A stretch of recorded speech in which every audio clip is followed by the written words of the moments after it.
Did he become an alcoholic because he had 3 kids, or he already was? I haven't known him long enough to know the right answer to that one.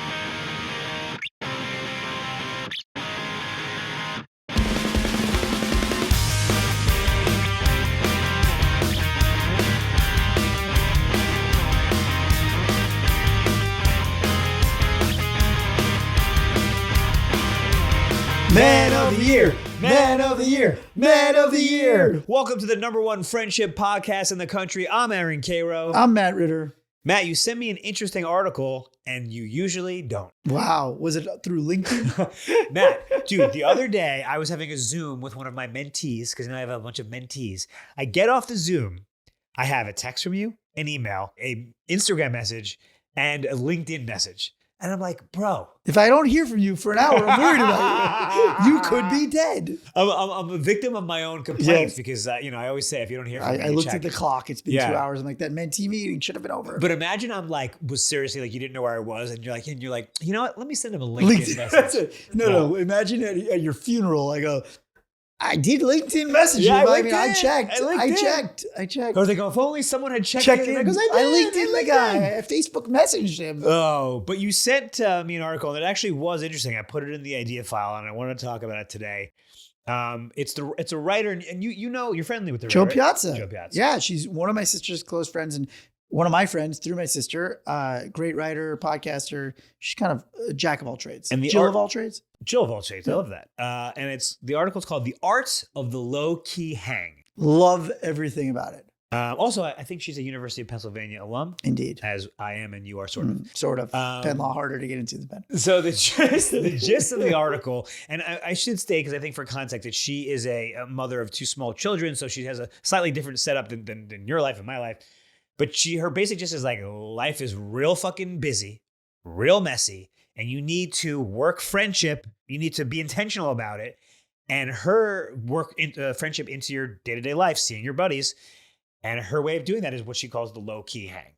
I love it. So examples would be running errands together, going to Target together. I'll just go through the list. She talks about closet organizing hangs. Yeah, pass on that. Pass on the closet organizing. She talks about breakfast movies. Instead of movie night, she does movie days. Okay, which, I like that. If you have a job, that's tough. She talks about parallel play, which is just hanging out together. This is like what little kids can't interact with each other, not old enough yet. You just sit together and do your own thing. For adults, Kimmy gibbering, when you just show up the pop-in. Yep. And also a work trip sleepover, which we'll get into. But the basic gist is that, like, not all plans need to be, we're going to Vegas or we're going to dinner even. Like, work it into your day-to-day. So now that I am a parent. Congratulations. Thank you. Yeah. Brenner is doing amazing. I just gave him a kiss on the forehead. I love kissing his head. Well, because I was in your house and I just like sort of waved, and your wife was like, "You're not going to give him a kiss?" I'm like, "Well, I don't know what the protocol. I mean, I'll kiss him. You kiss his head. You kiss his head. Yeah, I kissed him. But like, I don't know, germs. The funniest. So babies have this fontanelle hole at the top of their head. Yeah. So my dad, R.I.P. Izzy, he used to have all these funny lines, but one of them is so ridiculous. He said, and this is after he married his second wife, who was Brazilian. Yeah. Like, he goes, this must have been like 15 years ago. He goes, "My Jew, never marry a Jewish woman. She put a fucking hole in your head." So then I said to Jesse the other day, I'm like, I married a Jewish woman. You put a fucking hole in my son's head. Yeah, because they don't have like the wide hips. They literally, So he literally has a hole in his head. So it's cute. It's like this soft spot. Oh, right? yeah. I love rubbing it, but I'm also super scared of like anything happening because he literally has holes in his head. I know like many children who have had to wear the helmet. The helmet. I know. There was no helmets 20 years ago. No, that's why there's so many misshapen like like chunk freak. Yeah, like the Goonies, Yeah. Oh my God. All right, we've already gone way off topic. Yeah. What were we talking about? Low-key. So Jessie's been laid up because she had a C-section and she's recovering. So we've just been getting a lot of pop-ins, what I would call low-key hangs. I love it. But I've always been a big fan of that. Jessie also grew up kind of with a nice, like, big property where people would just like come by and there was no agenda. Well, pop-in is a sub-genre of the low-key hang. You want to talk about pop-ins first? No, I just wanted to talk in general about how comfortable we've gotten lately now having a newborn Yeah. With everything is a low-key hang because there's nothing you can do. Right. Like literally. I mean, we're going to a big birthday dinner tomorrow night. Yeah, I'm ditching my family for a nice birthday. Shout out to Jeff. Shout out to Jeff. It's his 40-something. He's getting up there. He's approaching late 40s. What do you consider late 40s? 40. Shut up, Theo. 49. I'm gonna give him some grace. I'm gonna give him some grace because we know that we're in our early to mid 40s. Oh God, we're in our early 40s. Early 40s. Earliest part of the mid 40s. Yeah. So anyway, so my I've no choice but to do low-key hang right now. But I noticed my neighbor has 3 kids. Yeah. And so we actually got invited by somebody we met through him to a Sunday hang. And they said, yeah, we got this. We stole this from your neighbor. They've been doing, since their 3rd kid was born, they've just been doing sort of an open house Sundays. Which is like the parallel hang. Okay. Where they're just like, anybody who wants to come by, every Sunday we're here. 2 follow-ups. One, did he become an alcoholic because he had 3 kids or he already was? I haven't known him long enough to know the right answer to that one. We love you. I would call him a moderate to heavy drinker. He's a low functioning. Low functioning. Yeah. Okay, I love what did you refer to that? Open Sundays? Open house. Open house. But it's kind of like, hey, you come over and hang out with us. Well, that's what I'm saying. It's amazing for the host. Right. Like for me and Jess, this is great. I love my house. I love people coming over here. Now I have a built-in excuse, so I cannot go anywhere. Right. But isn't that a little presumptuous of like 3 kids? Right. When you have 3 kids. What are their ages? 7, 6, and 2. Okay. 7, 5, and 2. Yeah. They should have just stopped after the second one. Yeah. Now they can't leave the house. Yeah. But 3rd kid is a status symbol though. Yeah, I know. Like a status of being a douche. No, status of being cheddar. For those, this is an audio podcast. He's making the money. Yeah, why does that make you a douche? I mean, destroy the planet. Oh, you're not one of those people. Karo, you shouldn't have kids if you say stuff like that. But I mean, also, a child as a status symbol is a pretty it's a joke. It's a joke. No, it's not. It's how many kids do you want? I mean, I would love 3, but it's not going to happen.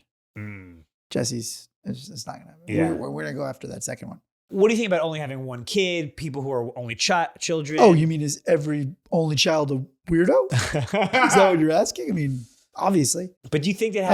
Obviously. Right. I mean, we love you, our only child friends, but you know what you are. I don't even think I can't even think of any only child friends. I've got a laundry list. Yeah. Oh, Theo? It's interesting because I was for 13 years, so I figured I was, but I actually have 3 half siblings. I completely forgot them. Oh, so you acted like an only child that whole time? Well, I was raised an only child for 13 years. Okay. And then. So that's enough to make you weird. Were you spoiled? Are you spoiled? I wouldn't say so. Mm-hmm. No, I think they were more strict with me because there was only 1 to focus on. But now there's like 3 half siblings. They were just kind of like, fuck it. All right. Like if you have 1 kid, like you don't want that kid to die. Right. You're very protective. Yeah. You got 4. Yeah. The whole joke of like, the first kid, it's like, when they're thirsty, you feed them Fiji. Right. Second kid, you feed them Brita. Right. 3rd kid tap, 4th kid toilet. No one's ever said that before. But it is that's like Prince Harry. He's like the heir and the spare. He's like, I'm just there's such a funny show, by the way. The Windsors, it's this spoof of the royal family. I never even heard of that. Yeah, it's like BBC or something. We've been watching it on Netflix. It's so good. Yeah. Wow, we got way off topic. Okay. Low-key hang. So what do you think about running errands together? Going to Target, going to grocery shopping? I've always been a fan of that. You don't like running errands. You're like, hey, you want to run an errand with me? Okay, well, here's the Amazon order. You want to press this button with me? You click. You want to put your hand next to mine and press this fresh direct order. We're going to do it like ghost style? Yeah. No, what do you mean? Ghost style, they mold their hand around yours as you Instacart. Yeah. That's so funny. Wait, what do you mean? Do. What's that song? Do. No. That's dirty dancing. Okay, hold on. You just accused me of not liking running errands. Yeah. Who likes running errands? I do. Jess does. A lot of people I knew liked running errands. What are you talking about? A lot of couples enjoy that. That's couples. That's different. Yeah. But I like running errands, yeah. I would love it if I made a friend who was just like, hey, you want to go, or like shopping. I like shopping. I like running errands. Like, I'll tell you this. The end of this week, I have to do a targeted run, targeted. Yeah. No pun intended. I'll hit like the Beverly Center. Like I need a couple of like new pieces for summer. Wouldn't you rather do that with somebody than alone? Absolutely not. I want to get in and I want to get out. Only because you're alone. If you had somebody to do it with, you wouldn't feel that way about it. You'd just be like, oh, this is great. I'm hanging out with my buddy. You don't even notice that you're running errands. It would make it less of a burden and more of a like, oh, this is an excuse to get together with somebody.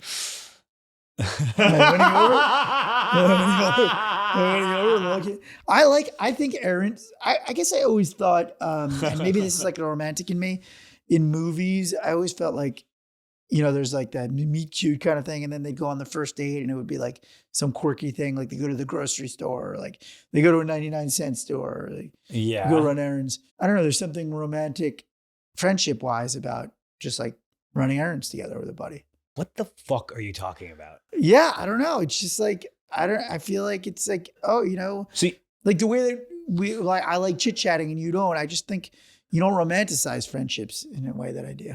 Aaron, do you like the pop in? Would you like somebody popping in on you? Theo, give me a moment. I have a lot of stuff about I take issue with that. Okay. I know you were half joking about romanticizing. No, I'm not friendships. joking. I mean, you always call me the apex friend. I know, but I'm not saying you're not a great friend. I'm saying I don't think you romanticize them the way I do. I think there's something beautiful about the fact that me and Jay and C just like chit chat on the phone. And I think there's like something beautiful about just like going and running errands with a friend. But you have to admit that like they're just different types of expressions.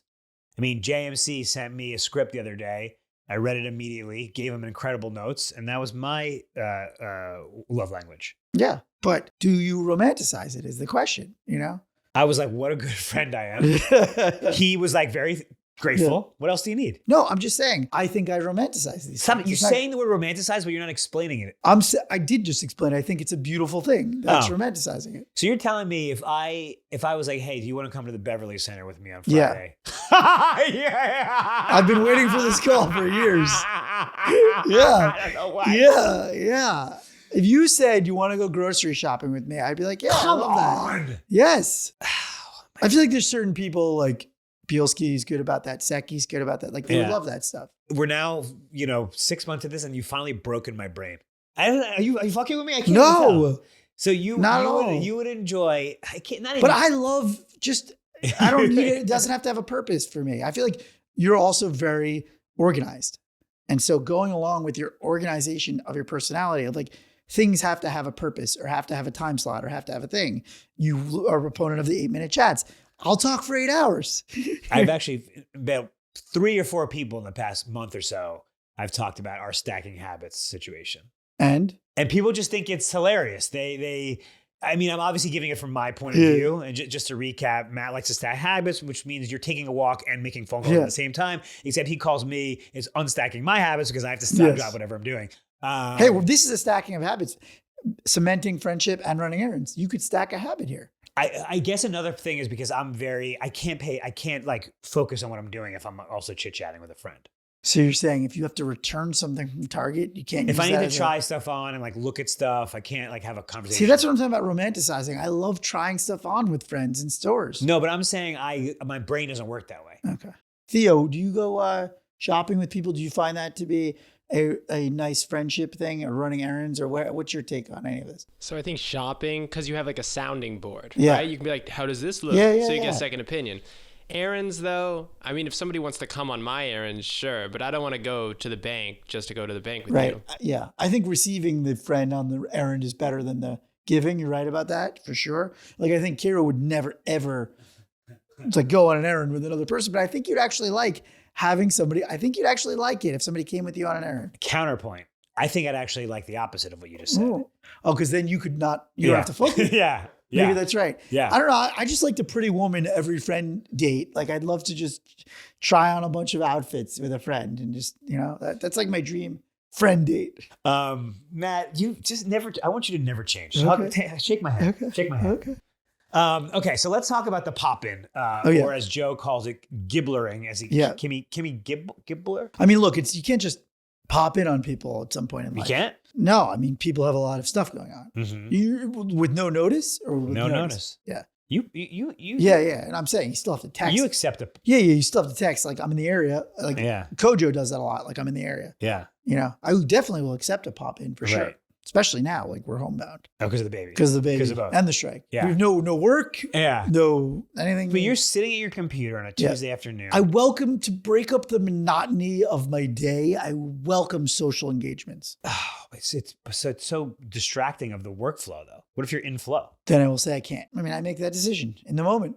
Happy to make that decision in the moment. I'm always happy to, but like, yes, to your defense, I can't just have people popping in all day during the week. Right. And what about like an open house for like an adults? Does that even make any sense? Right. You're just saying like this, what he's doing on the weekends, but all the time. No. That's a commune. No. Even on Sunday, but it's not, you don't have to have kids. Like, it's just like anyone can come over. I like that. So Jesse and I were talking about potentially starting a Shabbat dinner, like open.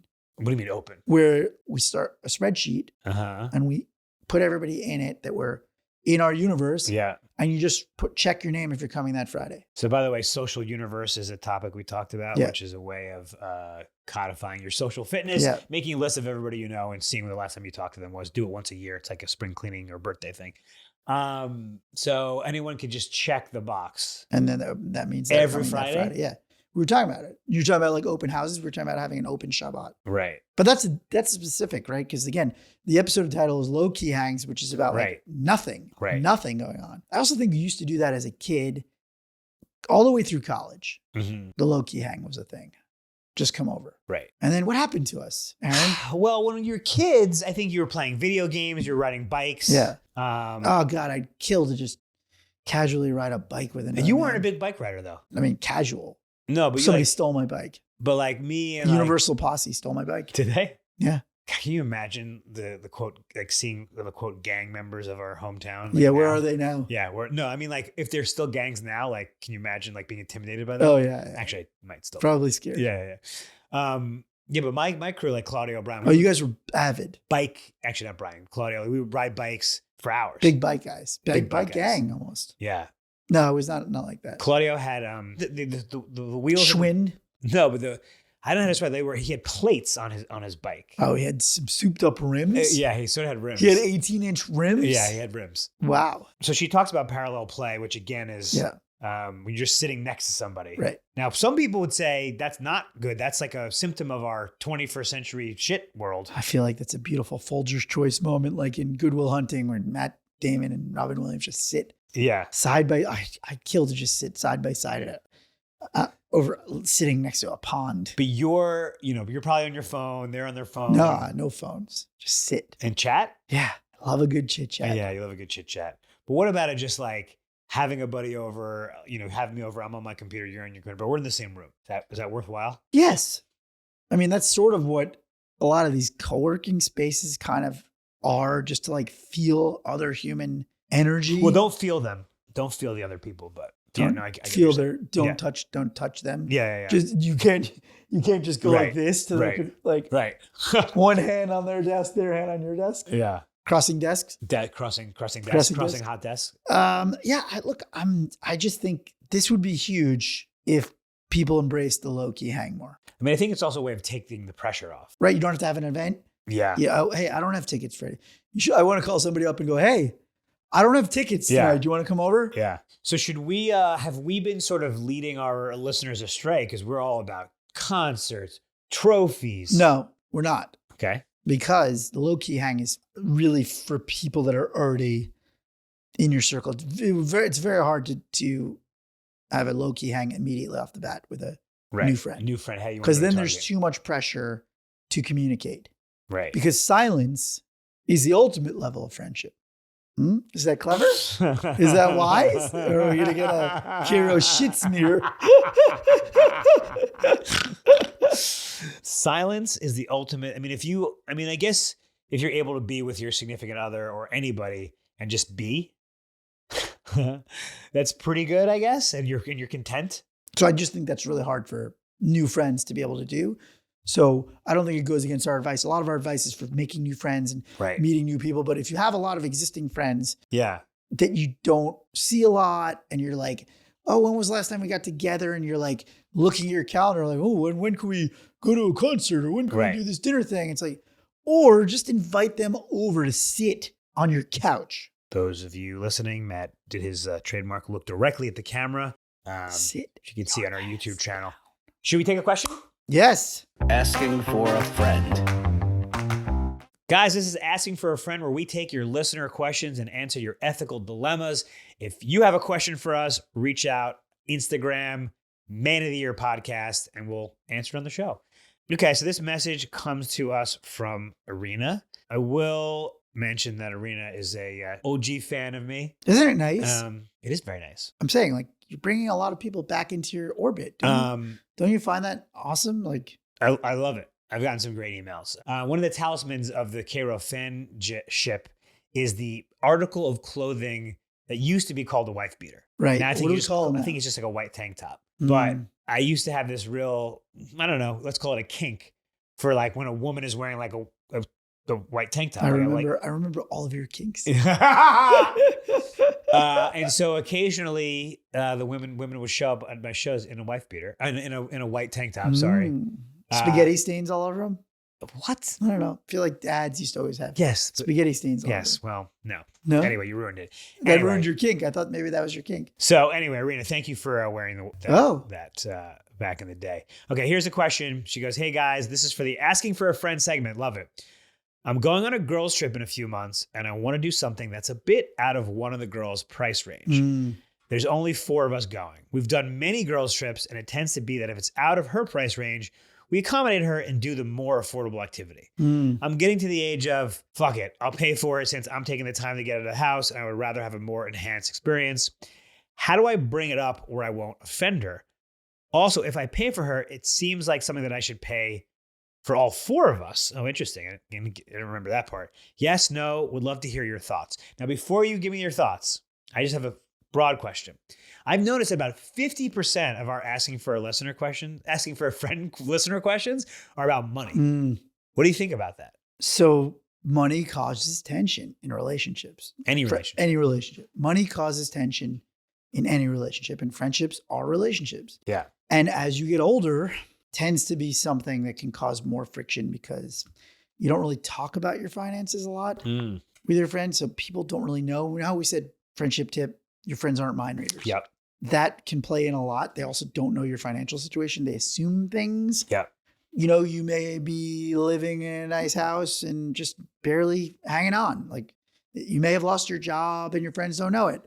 There's a lot of things going on behind the scenes that you just don't want to announce to people. Yeah. It can cause a lot of tension. So I think, we should all be a little more sensitive to the potential finances that your friends are in. They may not be your finances. And I love how you go, living in a nice house and just barely hanging on. That was about myself. That was about me. Okay, specifically to... You know what hit me about this? I felt like I just had the epiphany of what the answer would be analogous to weddings. Weddings, yeah. So I had a wedding in a nice venue. You know how you have friends and family who cannot afford the main hotel sometimes? Yeah. What do? You have a secondary shit hotel. Boom. Okay. Secondary shit. I wouldn't have phraced it. Okay, Secondary. got it. Sorry, yeah. I wouldn't have phrased it. Secondary. It's a Four Seasons. Secondary shit. Or Hojo's, yeah. That's not how, Okay. For the record, that's not how we thought of the backup hotel in Sag Harbor. Yeah. The secondary shit hotel. Yeah. Anyway, so that immediately came to me as a potential solution here. Okay. I think if you and your friends are going to a destination, we've done this in Vegas, actually. We've had this. Yeah. We've had this at bachelor parties. Yeah. So not just weddings, bachelor parties. There's usually not just one hotel. Mm-hmm.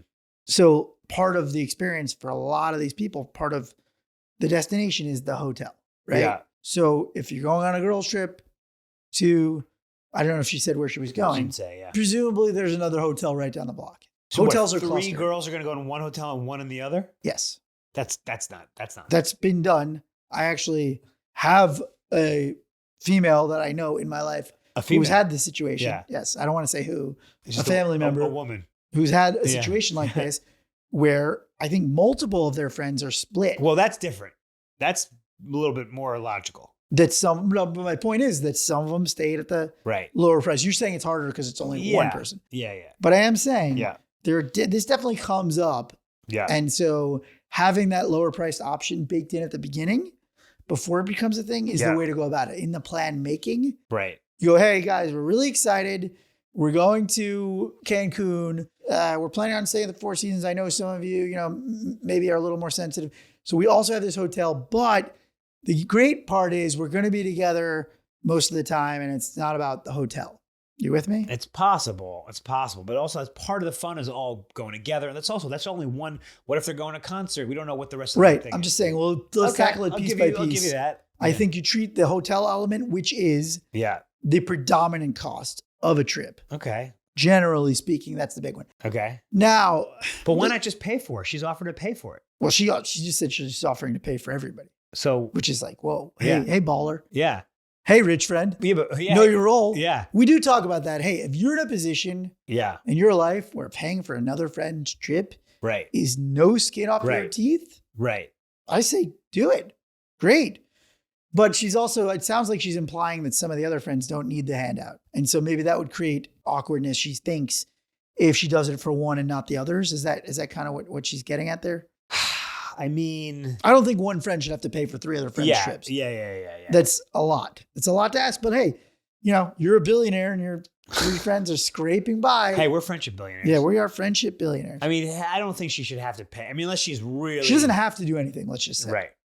You're not obligated to pay for your friends, even if you're in wildly different friendship situations, and that can cause tension, but you do what you're comfortable with. But she's doing it almost selfishly, and I'm not saying that in a bad way. She wants to have a better trip. Yes, which is what I'm saying is you do what's best for you. So if it's best for you to have your friend come along who wouldn't normally be there and you feel right about it, it's okay. If you feel okay about it, then it's okay. But what about if she asks, how does she do it without the friend getting offended? No, you have to communicate. Well, of course, but how do you do that? Well, yeah, you just say, look, I don't know what your financial situation is, but like, I would like to do this for you. It's really no big deal. I don't want to make it a thing. Yeah. Say that. I don't want to make it a thing. Let me yes and you there. And tell them they can do stuff. What do you mean? And you could buy the breakfast. Right. I think it's more like it's not going to be the same without you. I like that. Yeah. Because that's a little bit of like, we need you there. But it's true. Yeah. Like the four of us are going. Yeah. We want to do this. Like, we want you to come. We don't have to worry about it. Now, some people do get really weird about money when they're being handed out too. But that's up to them to decide. So I think you're doing your part by being communicative and not trying to do it in a condescending way. If they're sensitive, don't be like, look, I know you're a poor. Many years ago, can't even remember when this was. One guy in the Coachella group was like, you know what? It was a tough year. I'm not going to do the house. And we were just like, unacceptable. Yeah. You're part of the group. The rest of us will just all split it. And it wasn't an issue because it was about him. It wasn't really about the money. Let's be honest. That's happened in our friend circle many times. For many different people in many different directions. That happens in every friend circle. People have their ups and downs. People have different levels of finance. Yeah. It's about the friendship and wanting to have the shared experience and not making a big deal out of it. That's the main thing. Is like, do it privately. Say, hey, look, I want to, look, it wouldn't be the same without you. Like, I want to just cover your room and like, you get the breakfast. It's all good. I think that's a simple way to do it. What if she helps the fourth friend but doesn't tell the other girls? So I think that's okay. Yeah. I think that's okay for that to be kept between you. Yeah. Because I also am like, God, if the other two then get upset about that, like, you don't need that. What is it going to be misogynistic of me to be like, that's just like a woman, like the two guys would never give a shit that the other guy paid for the fourth guy. I don't know if that's true. No? I don't know if that's true. Really? Theo laughed. Yeah, I don't think that's based in anything. Yeah, I think guys could be upset about that. Yeah, I think they might be more upset because it's like the masculine like race to the top, I'm sorry. If I help a fourth person to come on a group trip, the two other guys are going to be mad at me? Could be. What? Yeah, it could be. Okay, listen, I stand corrected. What would their argument be? You should have told me I would have chipped in, or then why aren't you paying for me, depending on what the finances are. Right. Could be a lot. I don't. Yeah, I don't want to. I don't think we should overcomplicate it. Okay, right? Yeah. I think the answer is two options. One is offer the lower priced options of things to do, and make sure you make them aware that's not the big deal. So you'll be at a different hotel. We're all going to be meeting up every morning, doing all the stuff together. It's all going to be cool.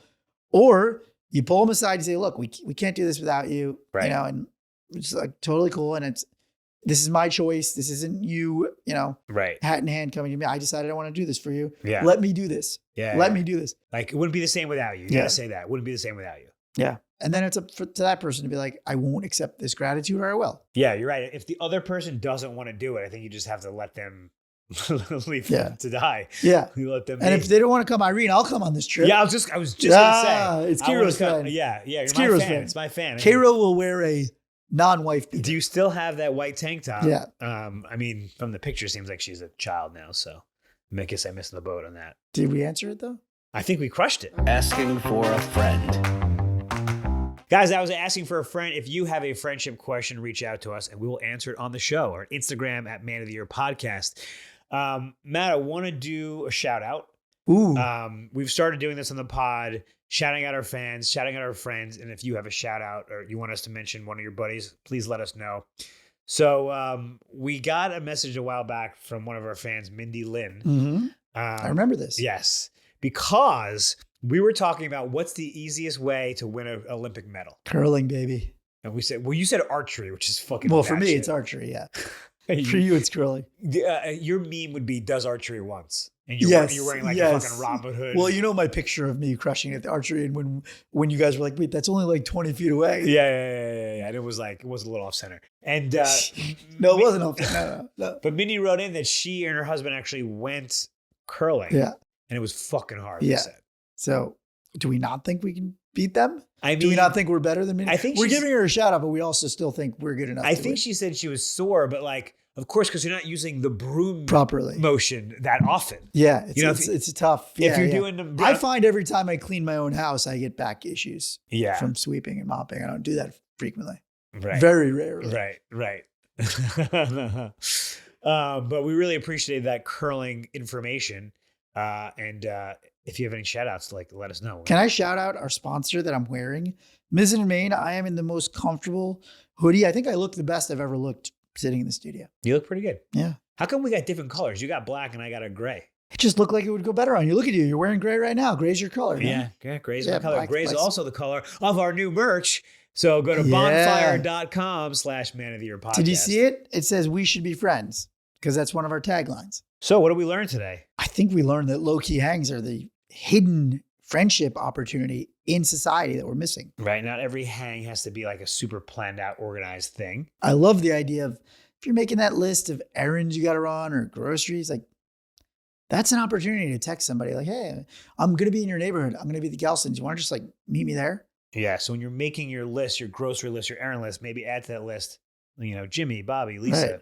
And can I also say, as a new parent, I love the idea of just paralleling like, hey, your kid, my kid, they do nothing. Right. Let them do nothing on my lawn. And of course, if you are going to chip in for a friend to go on a trip, you should make it about them. We can't do this without you. We can't do it without you. Theo, did we have any mistakes, corrections? This is Erroneous with Thelonious. There were 2 for 2 today. Oh, okay. Whoa. Great. No errors. Are you upset? Hold on. I feel like I owe you an apology.